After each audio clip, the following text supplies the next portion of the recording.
टेंगारी भैया अब बेंजू पे ये हमारे उपेंद्र भैया, यही लोग बजाए थे गाना। मेरा विशाल गगन ऑफिशियल चैनल से आई रहे गाना।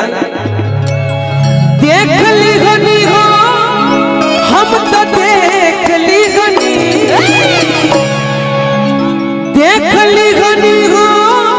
हम तो देख ली हनी कि बुढ़िया काली माई के, कि बुढ़िया काली माई के रूपवा देख ली हनी, बुढ़िया काली माई के रूपवा देख ली हनी, बुढ़िया काली माई के रूपवा देख ली हनी, देख ली हनी हो हम तो देख ली हनी, देख ली हनी देख ली हनी हो हम तो देख ली हनी, बुढ़िया काली माई के, बुढ़िया काली माई के रूपवा देख ली हनी, बुढ़िया काली माई के रूपवा देख ली हनी, बुढ़िया काली माई के रूपवा देख ली हनी। दुलारी बड़ी दुलारी पानी दुलारी बड़ी दुलारी पानी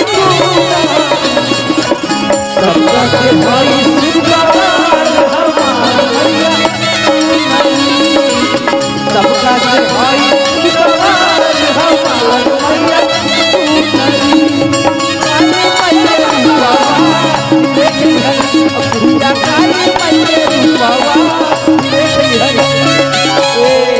भक्त कहता कि ये माई लबों पे उसकी कभी बददुआ नहीं होती,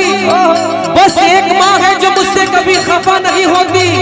किसी के हिस्से में मका आई, किसी के हिस्से में दुका आई, मैं सबसे छोटा बेटा था इसीलिए मेरे हिस्से में सिर्फ मेरी माँ आई।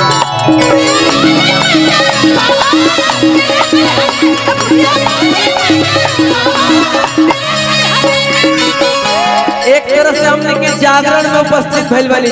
जागरण, भले बीच में रंगारंग कार्यक्रम भइल, आप सबके आदेश भइल, वह आदेश के पालन कइल जाई। कलाकार भी बहुत ज्यादा बढ़े, सब कलाकार के गावे के मौका भी मिली। जैसे कि अहिरौली वो गाँव हो,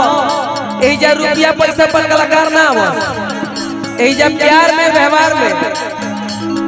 प्यार ना रही तो अगला साल ना आई, लेकिन प्यार बनना भी नहीं आई। वाह प्यार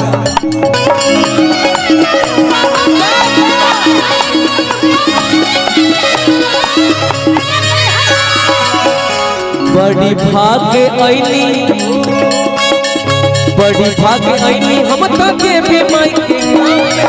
बड़ी भाग्य आईनी हम तो देवी माई के,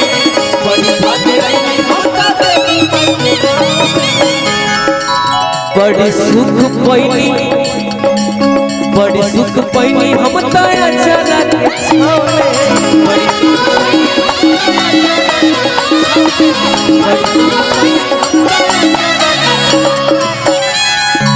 हमनी के कैसेट में तो प्यार मिलते करेला, लेकिन यह मंच के माध्यम से यूट्यूब पे जितना वीडियो डाला जितना मिलियन व्यूज जाला, ओकरा के लोग देख के प्रोग्राम सीखेला लोग, ऐसे हमनी के वो दायरा में गावे के पड़ेला कि विशाल गगन ऐसा गावे चाचा। बड़ी भागे आईनी हम तो देवी माई के गाँव में,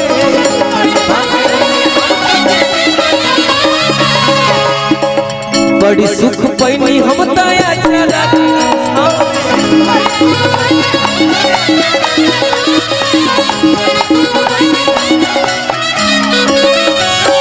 बड़ी भागे आईनी हम तो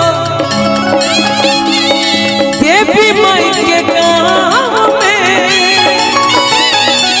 बड़ी सुख पैनी हम ताया चला के छाव,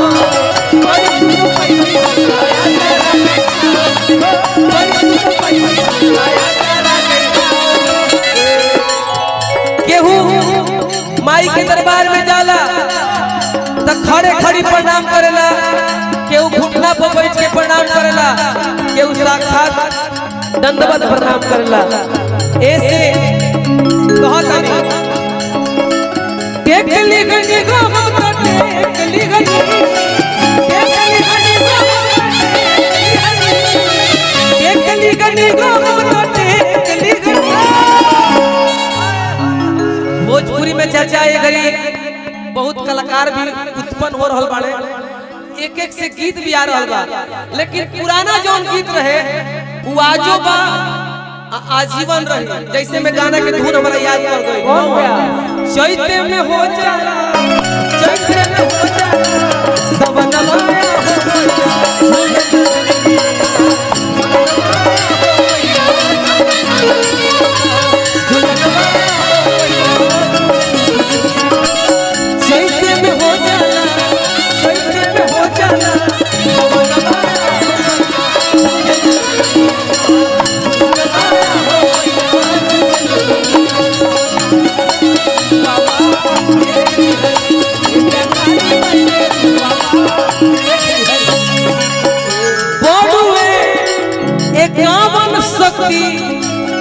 पीठ माता सती के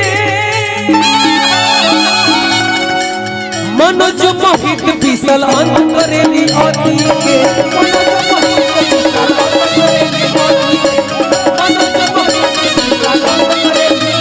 ठेकली गली गम तो ठेकली गली ठेकली गली गम तो ठेकली गली। एकरे के आजकल लोग यूट्यूब वाला भाई लोग धुरिया उड़ान कहत रहन स। टेंगारी चाचा एगरी के नयका गौनिहरवा कहत ह कि धुरिया उड़ान ह, लेकिन ई त आदि औलादी चलत आ रहल बा बाबा दादा से कि देवी माई के चरनिया में देखली अपना देवी माई के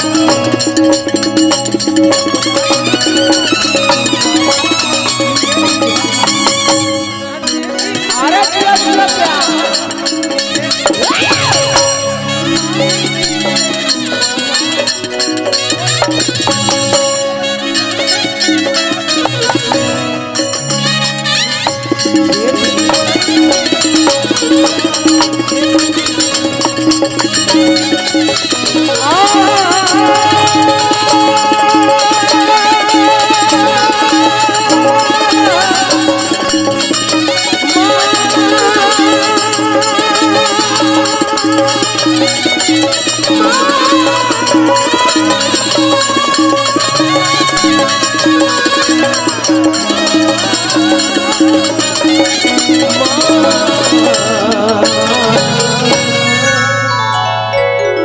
अगर अच्छा